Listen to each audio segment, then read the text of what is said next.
I work for legal aid as a VISTA AmeriCorps worker, so because of funding issues, I have to work more within the box and institutions in Louisville, Kentucky. And so a lot of things that we've been encountering is a lot of foreclosure schemes and scams saying like, oh, a company comes to you and says, we will modify your loan for you if you pay us $3,000. And this really does terrible things because it takes $3,000 of capital out of that homeowner's hands. But also they tell you, oh, stop, in order for you to get a modification, you have to stop paying the mortgage, which automatically just shoots yourself in the foot. Another thing that we've been dealing with in Kentucky is tax lien foreclosures, because Frankfurt has decided that it's acceptable for cities to sell off the right to collect taxes. So a lot of times people who have their homes already paid off are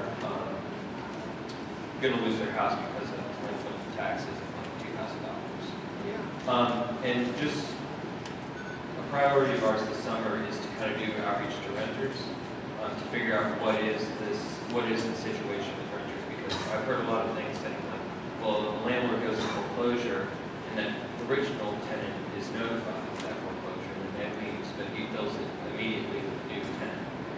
And our theory is that those people have no idea that a foreclosure is going to take place. And so our goal is to collect data to show the courts that there needs to be resources allocated to let those tenants know that there is a situation.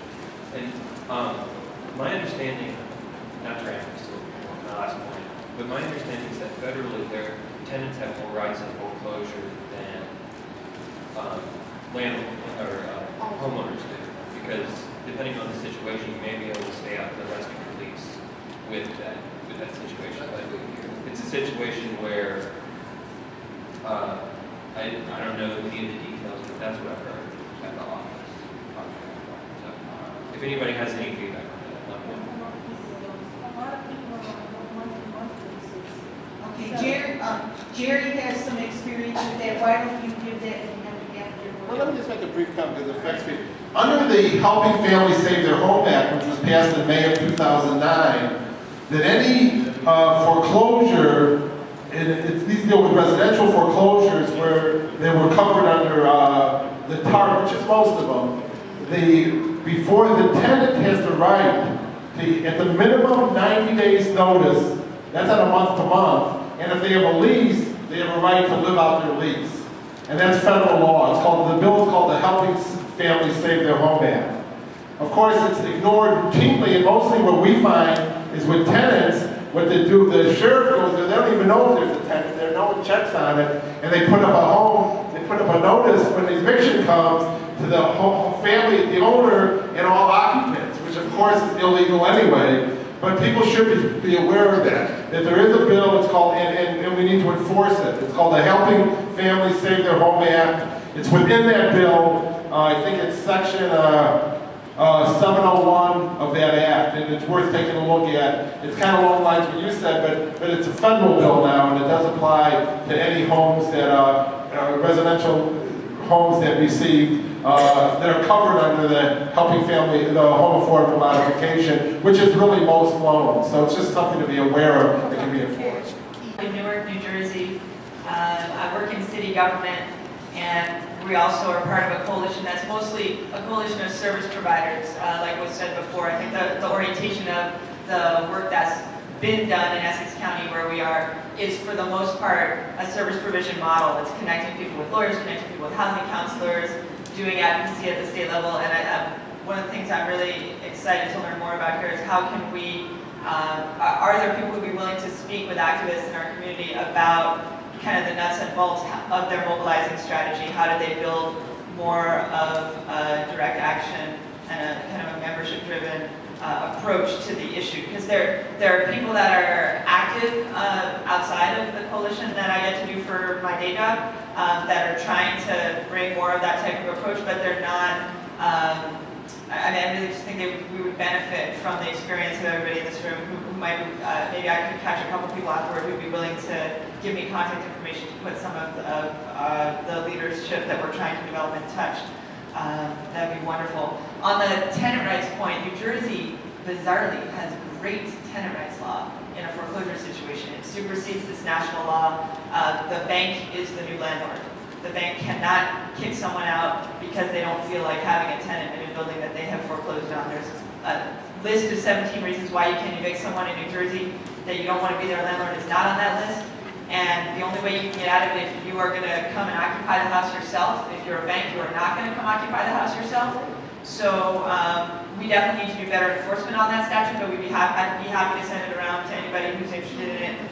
We have one more that's recent that's kind of interesting, which is that if a bank files a foreclosure before they take title, once they just initiate the filing, they are responsible for code violations on the property if the landlord walks away. So that's also helpful for tenants. It's helpful in the case that a property goes vacant and becomes a difficulty for the neighbors and becomes a public safety issue and so on. So that's another thing that we're really not quite there yet in terms of implementation, enforcement, and making use of it, but it's on the books. And I just have two quick questions, aside from the request for mobilizing strategy contacts. One is to do with relationship with organized labor. Have people had coalition experiences around anti-foreclosure, anti-eviction work with labor unions? I saw there's a labor connection with this Chase protest on Friday, but we'd be really interested to learn about that from people. And then the other one is that Newark is 75% renter, definitely a majority renter city. And even though we have this protection in the law, most people, when they're confronted with a foreclosure on their landlord, they go. They don't want the uncertainty. They don't want to become a full-time advocate for themselves in their housing situation. So we have a ton of the houses that have foreclosure filed against them sometime in the last few years that are already empty, like 60-70% empty. So huge problem for vacancy and abandonment in some of the neighborhoods where this is concentrated. And one of our big challenges is, all right, how does the community respond to that? How do we think about getting these houses fixed up and re-inhabited in a way that doesn't put people back in the same cycle? So we're really reaching around for experiences people have about alternate ownership structures, community land trust. We have some federal grants to pay the banks to buy and fix these houses that we're trying to channel. But that's another, I think, major struggle that we have is just the built environment and the fact that a lot of the houses are in lousy condition anyway for, coming through this history of never having access to loans, access to credit because of redlining, given the people in the neighborhood being perceived as risky, right? So they're in bad shape and now they're empty and the pipes have been taken out and so on. And so we're definitely trying to make housing reclamation a part of our foreclosure struggle. So we'd love any thoughts or ideas or experiences people have about that. And I can direct them on to Okay, just 1 second. Who was next? Okay, you were next. Okay, and then I'll take you, Keith, to respond to her. Can you come get the mic there? Thank you.